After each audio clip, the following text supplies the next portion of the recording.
Hola familia, buenos días. Bienvenido a una reunión más virtual, por supuesto, pero lo seguimos haciendo de todo corazón, esperando en Dios que cada semana que estemos participando de la palabra de Dios, sigamos recibiendo los nutrientes para nuestro corazón, para nuestra alma. Vamos a dar comienzo el día de hoy a la segunda parte del tema que comenzamos la semana anterior, no sin antes orar y poner este momento en manos de Dios. Padre, te damos muchas gracias. Gracias esta mañana por tu amor, tu misericordia, tu fidelidad. Tú has sido bueno con nosotros, siempre bueno. Ciertamente tenemos muchas necesidades entre nosotros, familiares, amigos que están enfermos, que están pasando por situaciones tan difíciles. Ya hemos expuesto delante de ti cada una de ellas. Y aún aquellas, Señor, que quizás escapan a nuestra memoria o de las cuales no sabemos, aún por ellas también, Señor, te pedimos que en tu misericordia y en tu cuidado nos abrigues, nos cuides, seas con nosotros, Señor, en tiempos como estos que tienen ya tantas complicaciones y que cada día parecen ser mayores, pero confiamos en ti y seguimos, Señor, descansando en tu gracia y en tu amor. Acompáñanos esta mañana a transitar por tu palabra, edifica nuestro corazón y vivifica nuestro espíritu a través de ella. En el nombre de nuestro Señor Jesucristo. Amén. Gálatas capítulo 1, la semana pasada llegamos solamente hasta el verso 14, hablando de las evidencias del evangelio genuino del apóstol Pablo. La semana pasada analizábamos un poquito acerca de lo que Pablo expone como el origen de su evangelio, la revelación que tuvo de Jesucristo aquel día cuando se le apareció camino a Damasco. Hablamos también de las evidencias en cuanto a su persona, cosas que él vivió, cosas que experimentó antes, durante y después de su conversión, que de alguna manera apuntalan que el evangelio que Pablo predicó es el evangelio genuino al cual debemos nosotros aferrarnos y en el cual debemos permanecer. Y estos aspectos de su testimonio, que fueron su vida anterior en el judaísmo, ya lo revisamos la semana pasada, pero vamos a ver en los versos 15 al 17 el llamado que recibió de parte de Dios y la misión que el Señor también le encomendó en cuanto al pueblo gentil. Vamos al verso 15 y vamos a ver el llamado que Dios hizo a este hombre, pero el llamado es puesto desde una perspectiva interior, es decir, no solo los elementos externos que están descritos en Hechos capítulo 9, sino estos que obedecen al corazón, aquello que Dios trazó para la vida de este hombre, que tuvo un pasado un poco siniestro, digamos así lo revisamos la semana pasada, por causa de su radicalismo en la religión judía. Pero dice el verso 15 y la primera parte del verso 16 de Gálatas capítulo 1, pero cuando agradó a Dios, que me apartó desde el vientre de mi madre y me llamó por su gracia, revelar a su Hijo en mí para que yo le predicara entre los gentiles. Es interesante que, siendo algo que Pablo ya había seguramente expuesto a estas iglesias de Galacia, vuelva nuevamente a poner delante de ellos esto que era un testimonio fehaciente de la transformación que este hombre, Saulo de Tarso, había experimentado el día que Cristo se le presentó camino a Damasco. Y entonces él dice, pero cuando agradó a Dios, que me apartó desde el vientre de mi madre y me llamó por su gracia para revelar a su Hijo Jesucristo y para que pudiera ser enviado a los gentiles, creo que todo esto encierra de alguna manera todo el testimonio de la conversión de Pablo. Cuando dice él que esto sucede cuando agradó a Dios, es una referencia al hecho de que Dios tiene un momento, tiene un tiempo para cada persona. Pablo había vivido el judaísmo y he reflexionado estas semanas acerca de por qué Dios, en su omnisciencia y en su sabiduría, permitió que Saulo de Tarso fuera un reacio, opositor a la fe cristiana y un perseguidor tan implacable contra los primeros creyentes, creo que tiene todo que ver con lo que Saulo de Tarso sería después. Es decir, su vida en el judaísmo tuvo una razón de ser.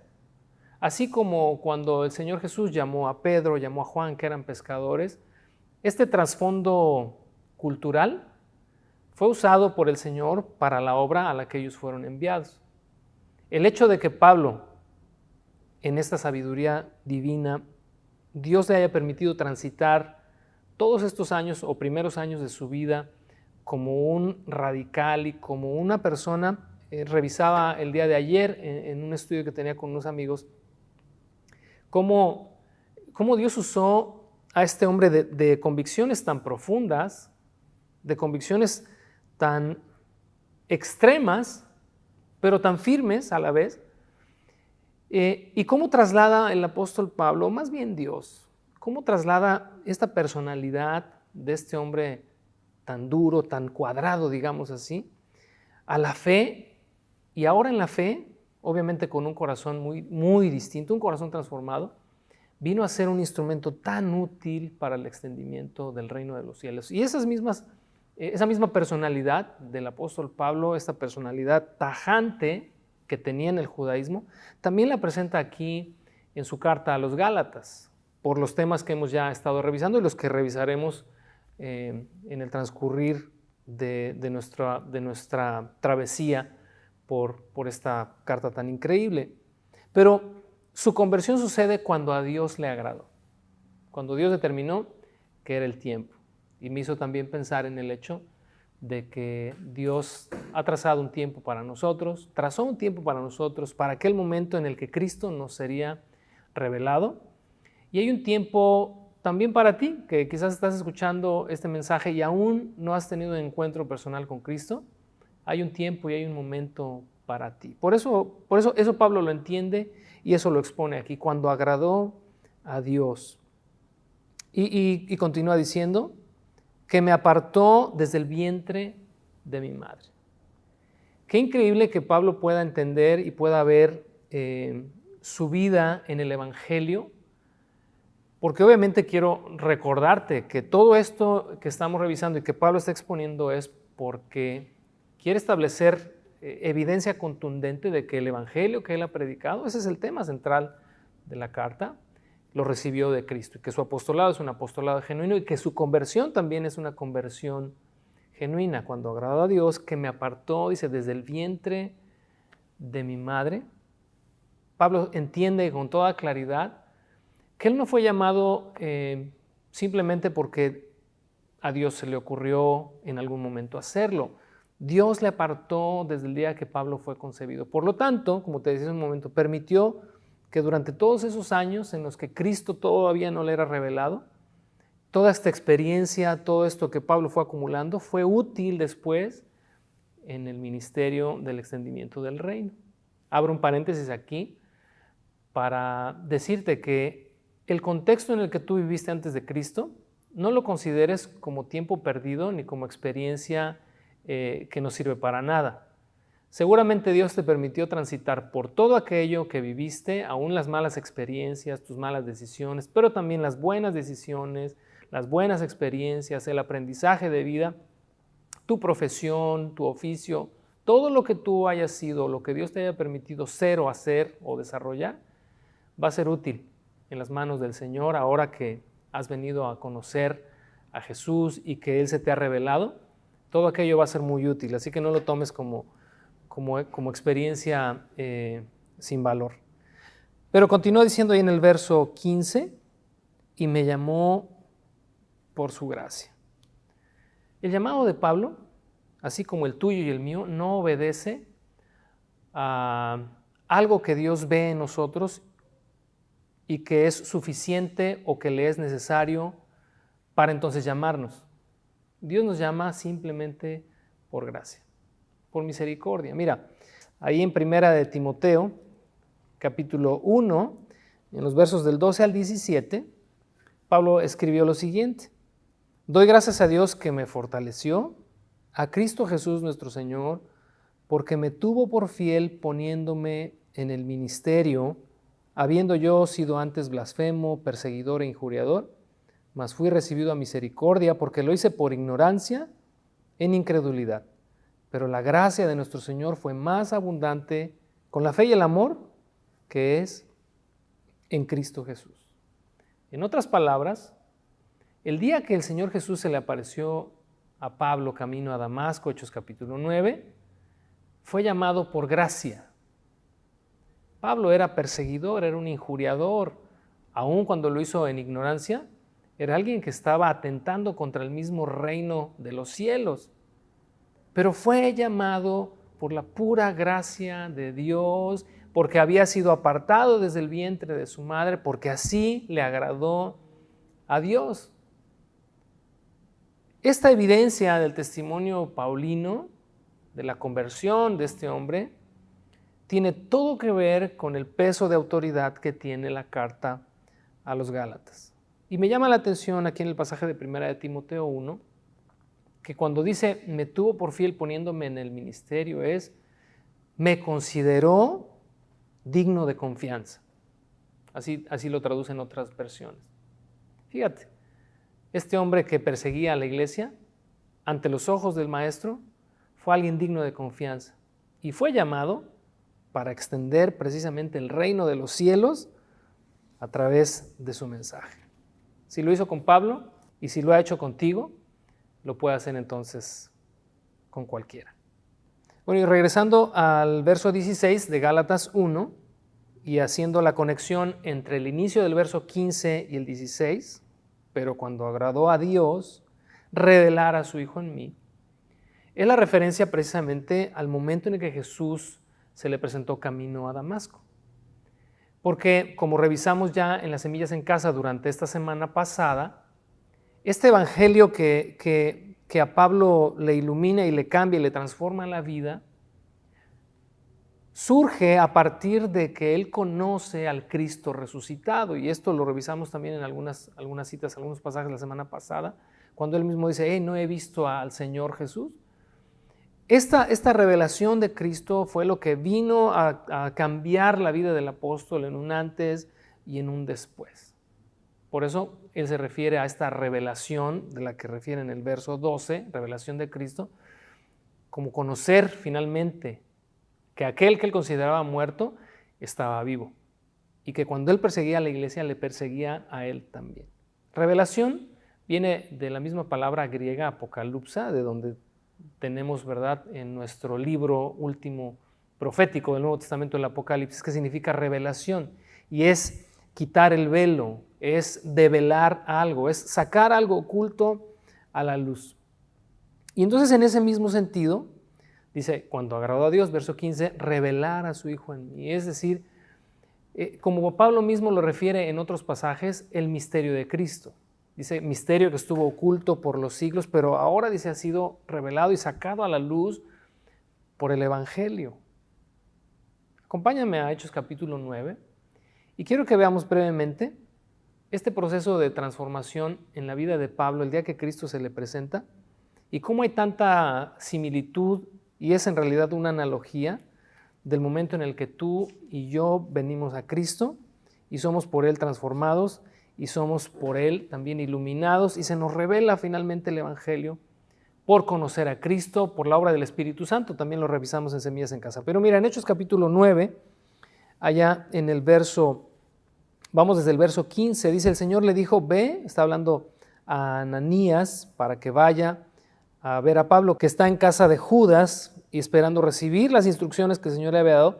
Y entonces dice, ve porque instrumento escogido me es este para llevar mi nombre en presencia de los gentiles y de reyes y de los hijos de Israel, porque yo le mostraré cuánto le es necesario padecer por mi nombre. Fue entonces Ananías y entró en la casa y poniendo sobre las manos, dijo, hermano Saulo, el Señor Jesús que se te apareció en el camino por donde venías me ha enviado para que recibas la vista y seas lleno del Espíritu Santo. Y entonces comienza aquí la analogía de la conversión. Dice, al momento le cayeron de los ojos como escamas. Y hacemos aquí una breve pausa. Esto que había sucedido a Pablo es representativo de nuestra vida antes de que Cristo se nos revele. Tenemos como escamas en los ojos y no podemos ver y no podemos entender ni el Evangelio, no podemos entender la obra redentora de Cristo, no podemos entender absolutamente nada hasta que el Señor no pone sus manos sobre nuestros ojos y nos permite ver. Y luego dice, recibió al instante la vista y levantándose fue bautizado.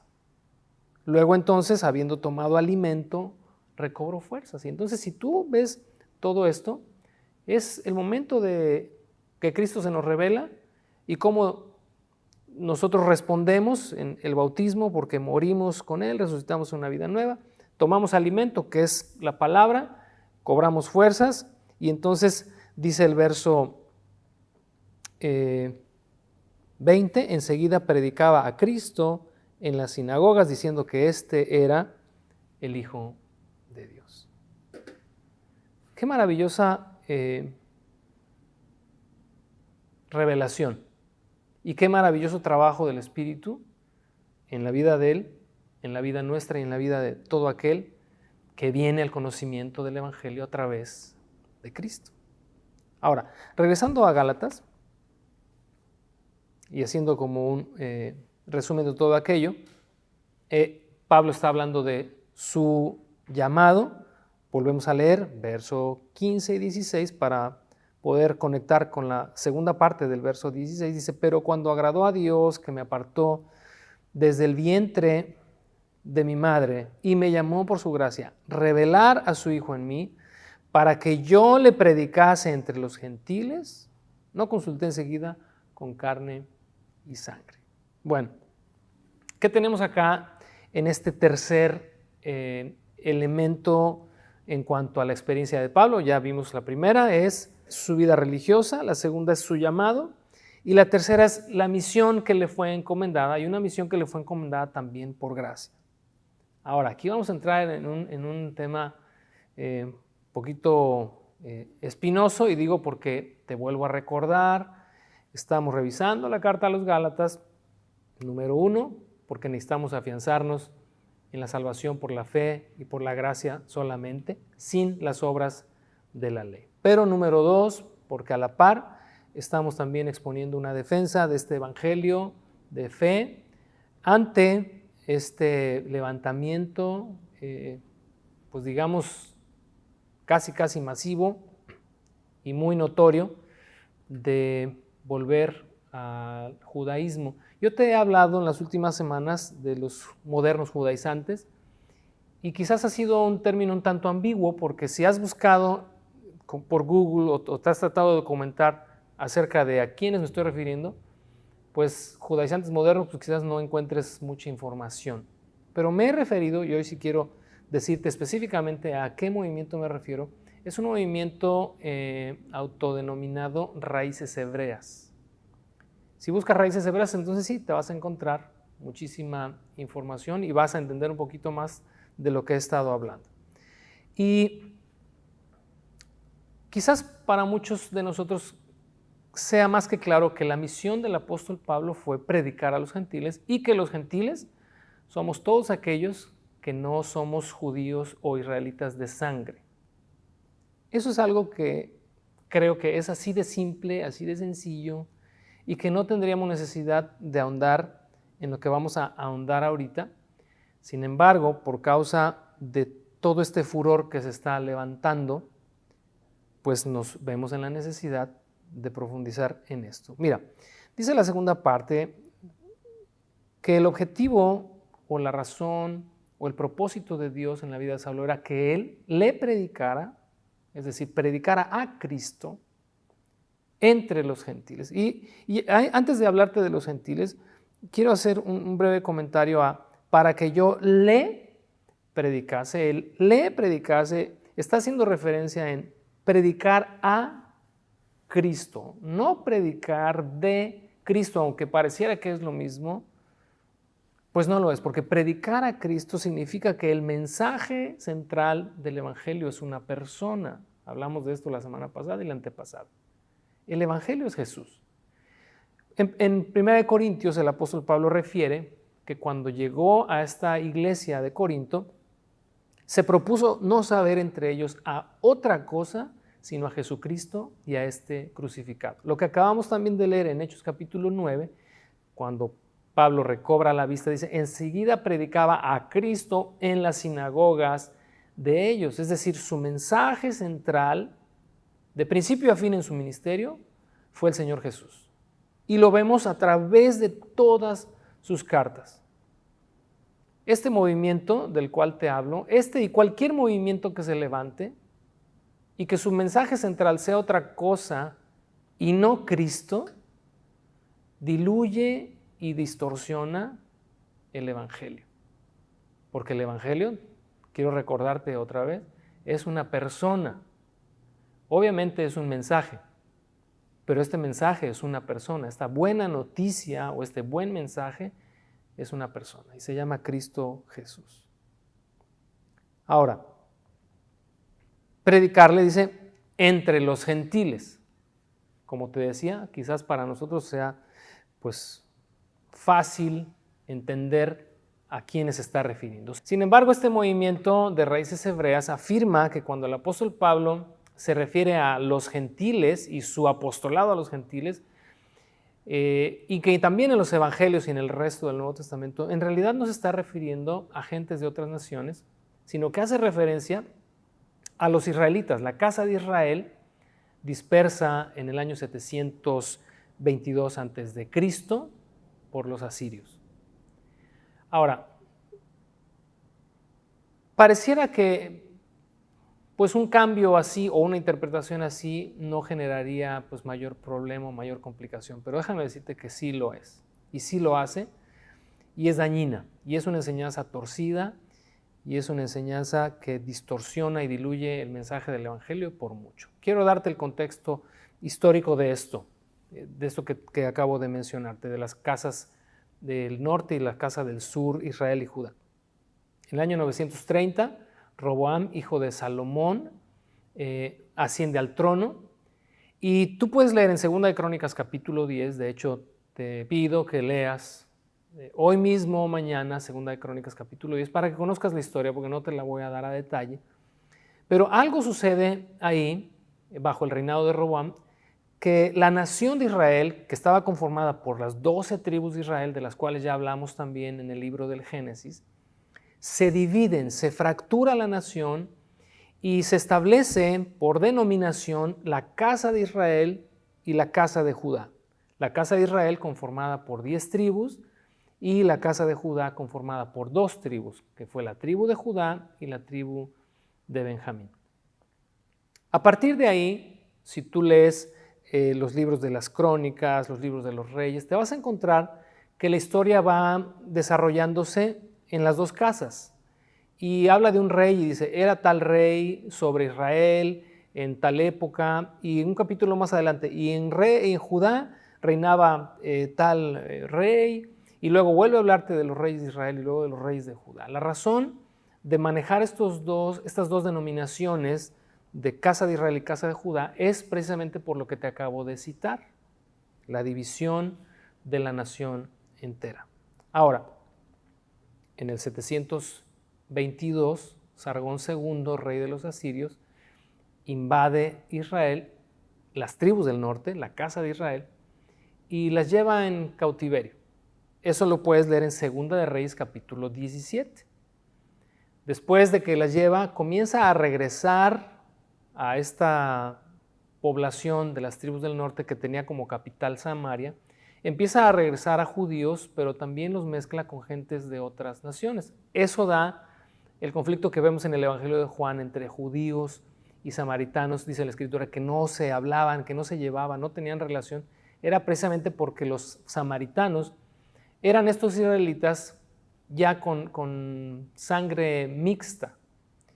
Todo eso pasa allá, pero entre el 722 y la revelación de Cristo al mundo, es decir, en estos 700 años, los profetas que hay intermedios profetizaron de parte de Dios, inspirados por el Espíritu Santo, que Dios traería de regreso la casa de Israel a su tierra y que ya no serían 2 casas, es decir, la casa de Israel y la casa de Judá, sino que serían un solo pueblo.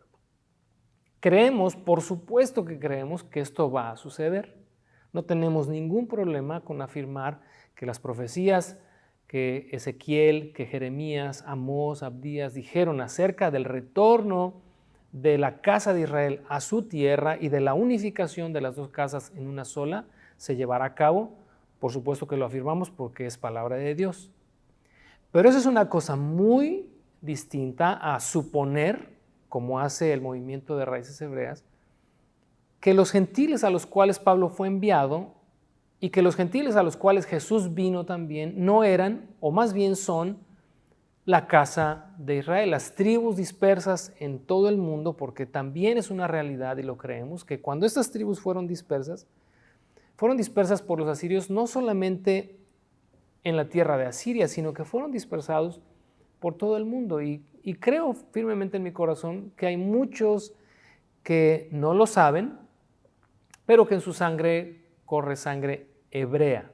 Estamos hablando en aspectos étnicos, totalmente étnicos, no espirituales, porque también entendemos que espiritualmente somos los gentiles, somos el Israel de Dios. En Romanos el apóstol Pablo dice que un verdadero judío es aquel que ha creído al evangelio, etcétera, etcétera. No es el tema de hoy. Hoy estamos hablando de estos aspectos técnicos, porque técnicamente nosotros creemos que los gentiles a los cuales el apóstol Pablo fue enviado, porque así lo estamos leyendo aquí en Gálatas 1, para predicar a Cristo a los gentiles, son las gentes de otras naciones.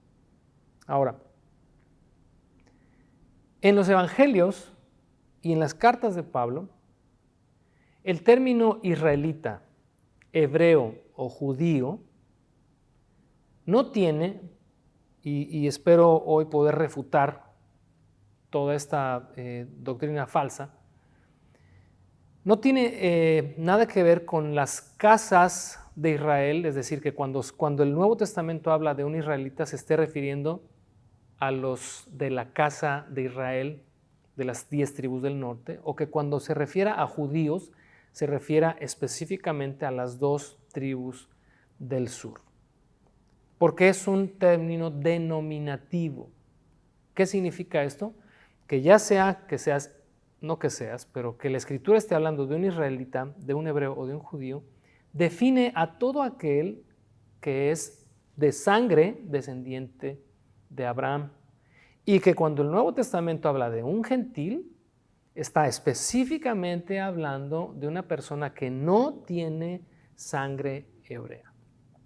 Y antes de refutar algunos pasajes, que son los pasajes en los que más se basa este movimiento para introducir esta idea y este pensamiento que está dañando la fe de muchos, déjame decirte que lo peor de todo esto, y creo que es lo más aberrante de esta enseñanza, es que de alguna manera, porque como te lo dije hace unas semanas, no son ni siquiera judíos ni son hebreos.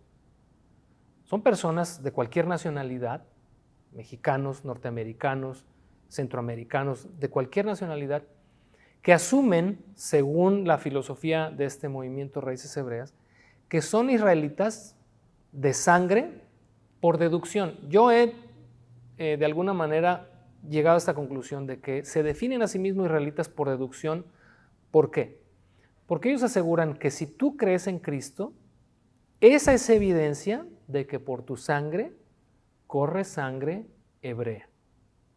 Es decir, no eres judío o hebreo, perdóname, israelita, según sus términos, no eres israelita o de esas 10 tribus perdidas del norte o dispersas del norte, no eres israelita porque tú sepas que tu apellido es un apellido hebreo o porque tú sepas que en tus genes, porque realmente lo sepas, que en tus genes corre sangre israelita, sino que lo que evidencia que tú tienes sangre o eres del linaje de Abraham es por el simple hecho de que creíste en Cristo. Y eso suena para muchos, ha sido, déjame decirte, como miel a sus oídos. Siempre está este misticismo, ¿no? de la nación de Israel y del judaísmo y de las fiestas judías. Y cuando a alguien le dicen, fíjate que tú eres hebreo porque si crees en Cristo es porque eres israelita. O sea, no podrías creer en Cristo si no eres israelita. ¿Sabes qué es lo más aberrante de todo eso? que están haciendo a Dios un Dios exclusivo.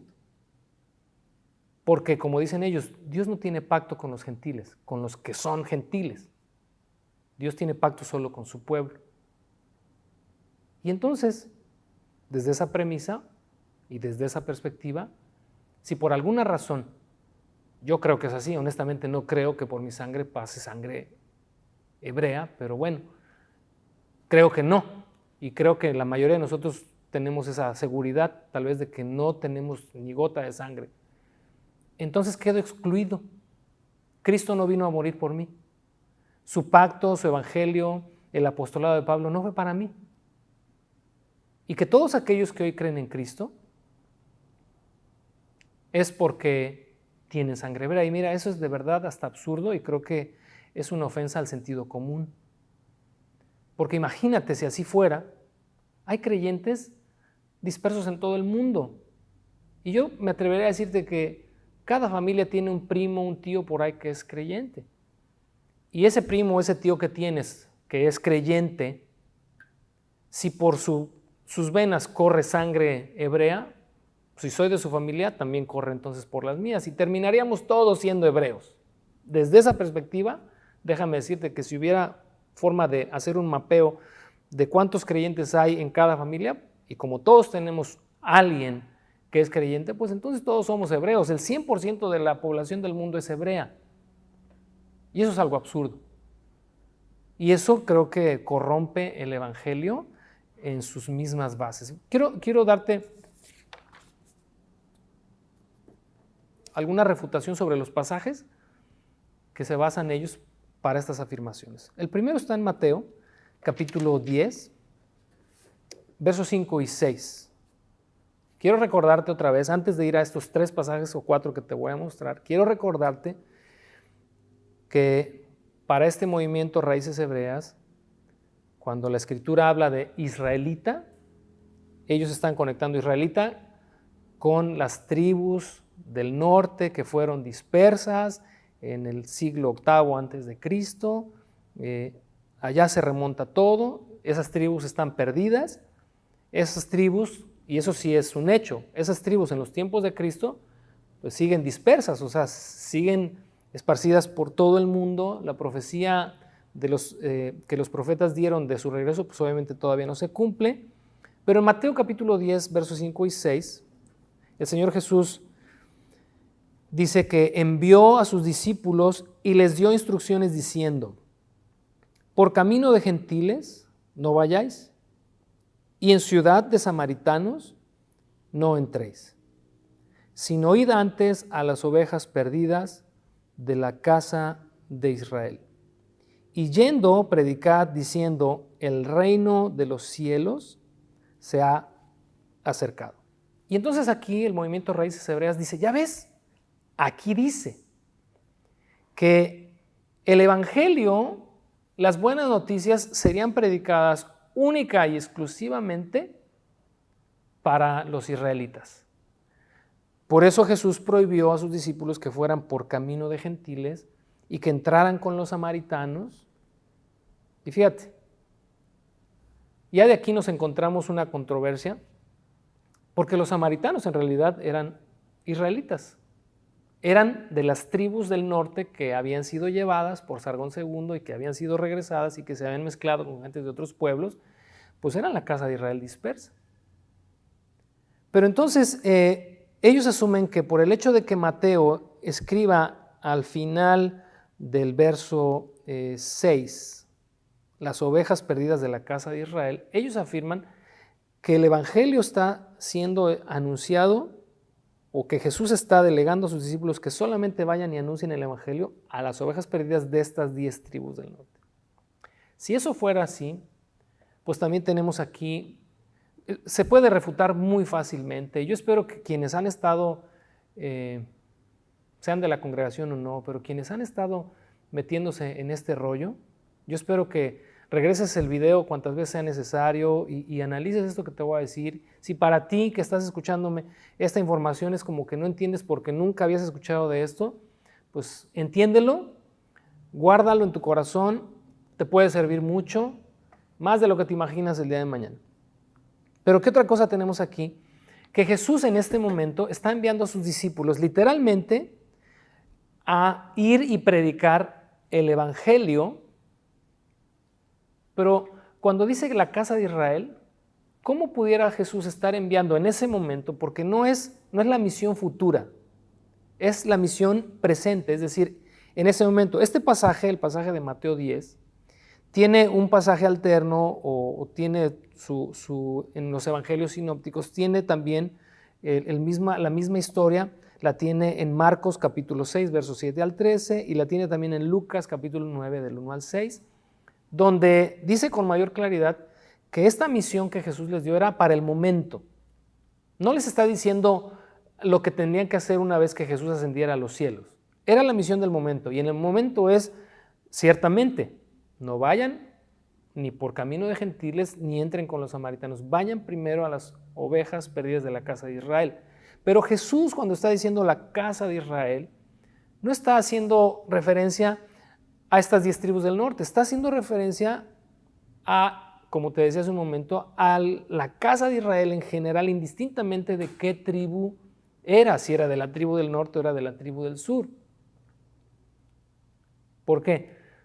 Porque las tribus dispersas estaban dispersas por todo el mundo y Jesús no les envió a predicar a Grecia, no les envió a predicar a España, los envió a predicar en sus contornos. Y entonces, como dicen este movimiento, que los israelitas que estaban dispersos estaban siendo impactados por estos apóstoles que apenas estaban saliendo y regresando a predicar el evangelio en la localidad.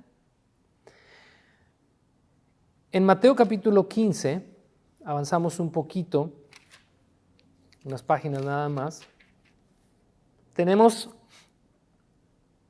a una mujer cananea. Yo creo que recuerdas este pasaje. Vamos a leer desde el verso 21. Y dice que saliendo Jesús de allí se fue a la región de Tiro y de Sidón, y he aquí una mujer cananea que había salido de aquella región clamando y diciéndole: Señor, hijo de David, ten misericordia de mí. Mi hija es gravemente atormentada por un demonio. Pero Jesús no le respondió palabra. Entonces, acercándose a sus discípulos, le rogaron diciendo: despídela, pues da voces tras nosotros. Él respondiendo dijo: no soy enviado, sino a las ovejas perdidas de la casa de Israel. Y entonces aquí, este movimiento Raíces Hebreas vuelve a poner el dedo y dice: ¿ya ves? Jesús no fue enviado al mundo gentil. Jesús no fue enviado a salvar al mundo gentil. Jesús fue enviado a las ovejas perdidas de la casa de Israel, porque así dice aquí. Pues obviamente, si interpretas que casa de Israel significa las 10 tribus del norte, pues obviamente le tendrías que dar esa interpretación.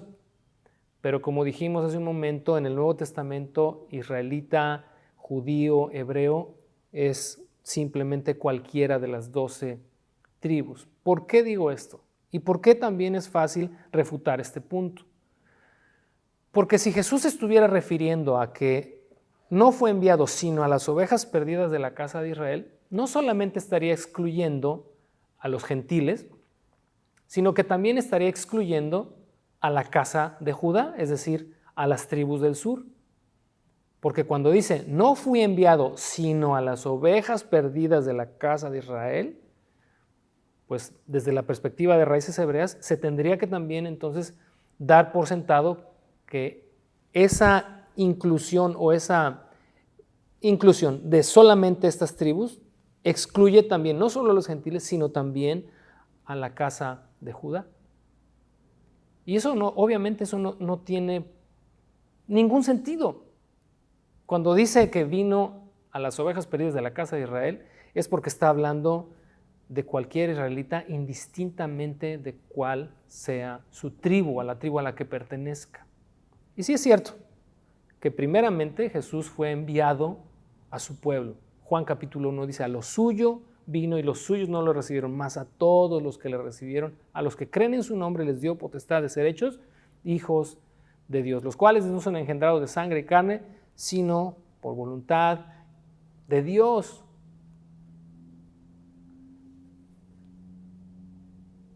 Hechos capítulo 9, verso 15. Eso lo leímos hace un momento, pero quiero regresar al verso 15. El Señor le dijo a Ananías, cuando iba a orar por Pablo, ve, porque instrumento escogido me es este, para llevar mi nombre en presencia de los gentiles y de reyes y de los hijos de Israel. ¿Te das cuenta cómo también aquí queda muy claro que cuando habla de los hijos de Israel, desde la perspectiva de raíces hebreas de este movimiento, pues tendría que entenderse que los gentiles son los israelitas, la casa de Israel. Pero hace una separación muy clara de que Pablo fue enviado a los gentiles porque su ministerio primeramente era al pueblo gentil, todo aquel que no es judío de sangre. Darán testimonio de mí, dice, en presencia de reyes y de los hijos de Israel. En 2 de Corintios, capítulo 11, verso 22, escribe Pablo y dice, ¿son hebreos? Está hablando, el contexto es que está hablando de algunos que vienen y están causando problemas, son judíos que están causando problemas en la iglesia de Corinto, y entonces Pablo se refiere a ellos y dice, ¿son hebreos? Yo también. Quiero que observes esto que te dije desde un principio, estos términos denominativos. Pablo dice, ¿son hebreos? Yo también. ¿Son israelitas? Yo también. Aquí se puede otra vez refutar esta óptica de raíces hebreas muy fácil, porque el apóstol Pablo no era de ninguna, no pertenecía a ninguna de las tribus del norte. Cuando él dice que es israelita, es porque está usando, como te digo, este término denominativo israelita para cualquiera que es del linaje de Abraham. Él mismo dice en este mismo versículo, son hijos de Abraham, yo también. Pero él era de la tribu de Benjamín, y la tribu de Benjamín pertenecía a la casa de Judá. En Filipenses capítulo 3, verso 5, dice, circuncidado, habla de sí mismo, circuncidado al 8º día, del linaje de Israel, de la tribu de Benjamín. Aquí están con toda claridad expuestas las dos casas, desde la perspectiva de raíces hebreas, ¿no? La casa de Israel y la casa de Judá. Pero él se considera del linaje de Israel, de la tribu de Benjamín, hebreo de hebreos en cuanto a la ley, fariseo. Romanos capítulo 9. En el verso 3, aquí es donde vamos a estacionarnos un poquito más, ya estamos terminando, y yo espero que vayas agarrando todo el hilo de esto que estoy tratando de exponerte, porque creo que es muy importante, de verdad creo que es muy importante. Romanos capítulo 9, verso 3 al 5, dice, porque deseara yo mismo ser anatema, separado de Cristo, por amor a mis hermanos, los que son mis parientes según la carne, y observa el verso 4, que son israelitas, de los cuales son la adopción, la gloria, el pacto, la promulgación de la ley, el culto y las promesas, de quienes son los patriarcas, y de los cuales según la carne vino Cristo, el cual es Dios sobre todas las cosas, bendito por los siglos. Amén. Como dice Raíces Hebreas, si los del verso 4, los israelitas a los que se refiere ahí, son de las tribus del norte, ¿cómo puedes acomodar el hecho de que, como dice el verso 5, que de estas tribus desciende Cristo, cuando Cristo es de la tribu de Judá? Y entonces volvemos a encontrarnos otra vez con una discrepancia en cuanto a que los israelitas, discúlpame que sea tan reiterativo, pero para quienes esto es nuevo, quiero que te quede bien claro, los israelitas a los cuales Pablo se refiere son indistintos de cuál es su casa o cuál es su tribu. En los versos 22 al 27 del mismo capítulo 9 de Romanos, dice, ¿y qué si Dios, queriendo mostrar su ira y hacer notorio su poder, soportó con mucha paciencia los vasos de ira preparados para destrucción, y para hacer notorias las riquezas de su gloria, las mostró con los vasos de misericordia que él preparó de antemano para gloria, a los cuales también ha llamado, esto es, a nosotros, observa, no solo de los judíos, ahora usa el denominativo judíos, sino también dice de los gentiles. Él se llama, fíjate, en el verso 24 se llama a sí mismo judío, en el verso de atrás se llamó israelita. Aquí también habla de los gentiles, pero cuando habla de los gentiles aquí no se está refiriendo a las tribus perdidas de la casa de Israel, se está refiriendo a la gente de otras naciones como tú y como yo. Dice el verso 25, como también en Oseas dice, llamaré pueblo mío al que no era mi pueblo. Si el mensaje del evangelio es para las tribus perdidas de la casa de Israel, ellos sí eran pueblo. Pero aquí dice que llamará pueblo suyo a aquel que no era su pueblo. Y el único segmento de población en el mundo que no era pueblo de Dios es aquel que no era descendiente de Abraham. Y en lugar donde se les dijo, dice el verso 26, ustedes no son pueblo mío, allí serán llamados hijos del Dios viviente. Vámonos hasta el verso 30 y dice, ¿qué pues diremos? Que los gentiles que no iban tras la justicia han alcanzado la justicia, es decir, la justicia que es por la fe, mas Israel, que iba tras una ley de justicia, no la alcanzó. ¿Por qué? Porque iban tras ella no por fe, sino como por obras de la ley, pues tropezaron en la piedra de tropiezo, como está escrito, aquí pongo en Sión piedra de tropiezo y roca de caída, y el que creyera en él no será avergonzado. Fíjate, se está refiriendo a que estos israelitas tropezaron con la piedra de tropiezo que es Cristo. Y entonces, como dice el movimiento Raíces Hebreas, que los gentiles son las tribus perdidas de la casa de Israel, cuando está hablando aquí del pueblo que rechazó conscientemente a Cristo.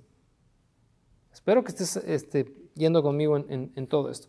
Luego, el verso 1 del capítulo 10, hermanos, ciertamente el anhelo de mi corazón y mi oración a Dios es por Israel, y es para salvación, porque yo les doy testimonio que tienen celo de Dios, pero no conforme a ciencia, porque ignorando la justicia de Dios y procurando establecer la suya propia, no se han sujetado a la justicia de Dios, porque el fin de la ley, ya hablaremos de esto 2-3 semanas más adelante, el fin de la ley es Cristo para justicia a todo aquel que cree. Verso 17 del mismo capítulo 10, así que la fe es por el oír y el oír por la palabra de Dios. Pero digo, ¿no han oído?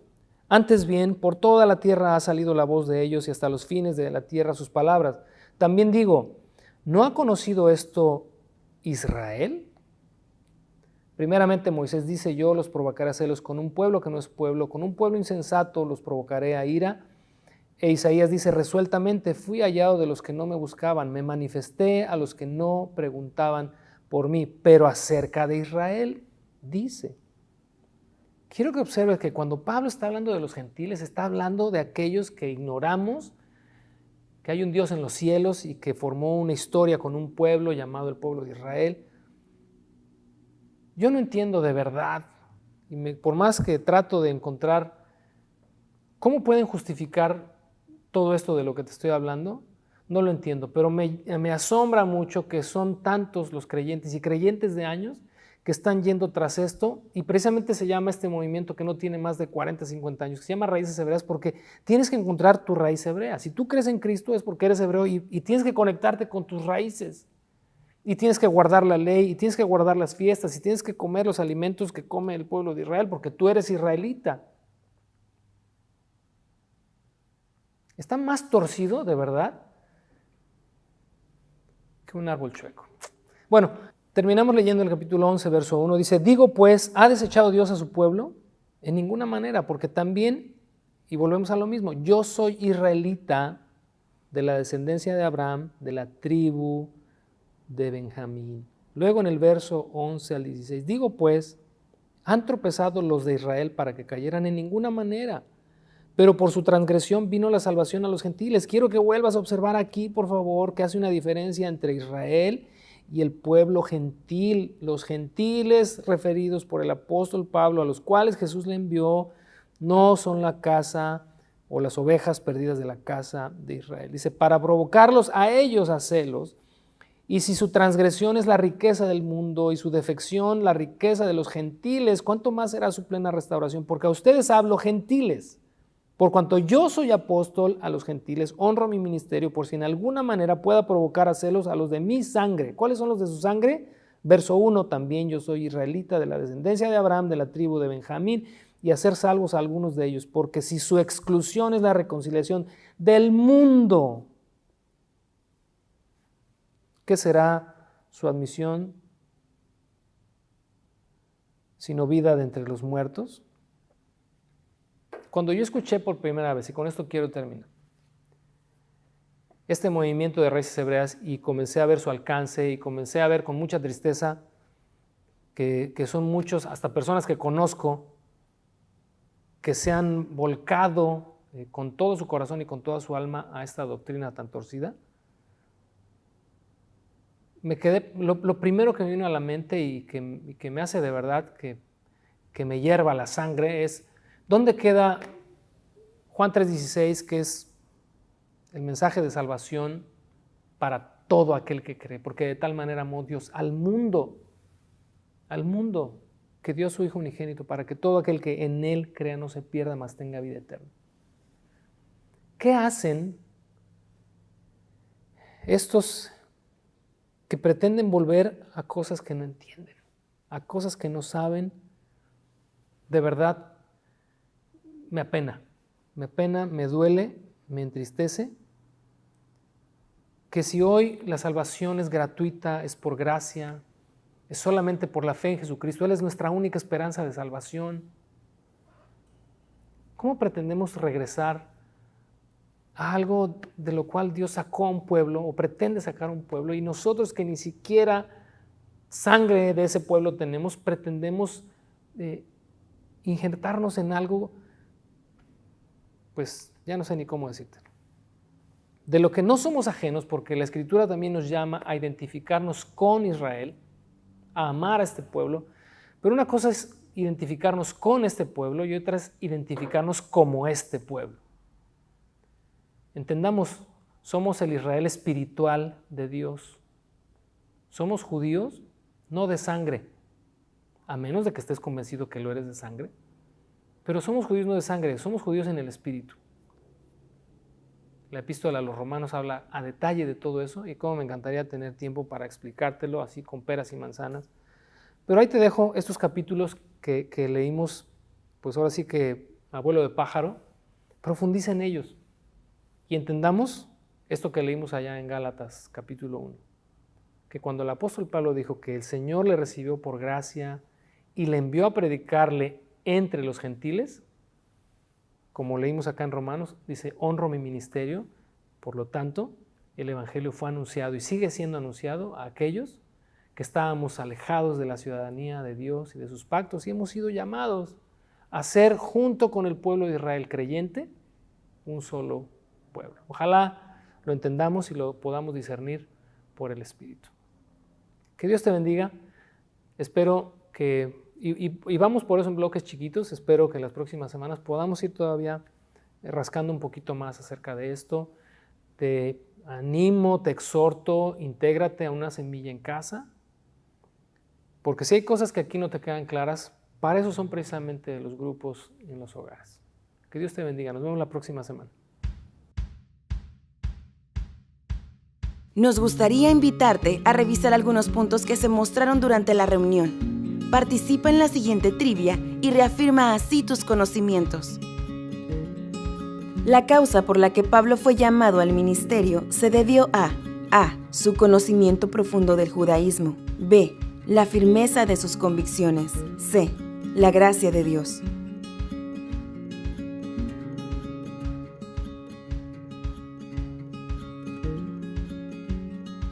Pablo fue apartado para Dios cuando él a. fue concebido en el vientre, b. entró a Damasco, c. Ananías oró para que recuperara la vista.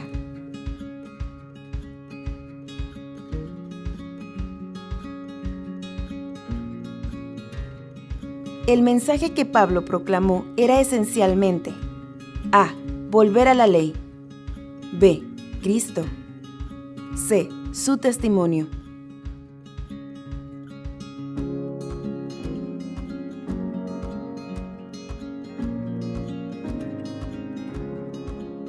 Los gentiles a quienes Pablo fue enviado son a. los israelitas de las tribus del norte, b. los judíos del sur, c. gente de toda nación.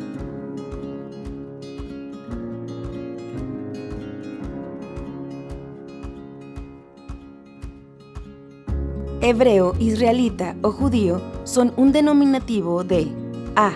Un descendiente de sangre de Abraham. B. Un gentil convertido. C. Un cristiano mesiánico.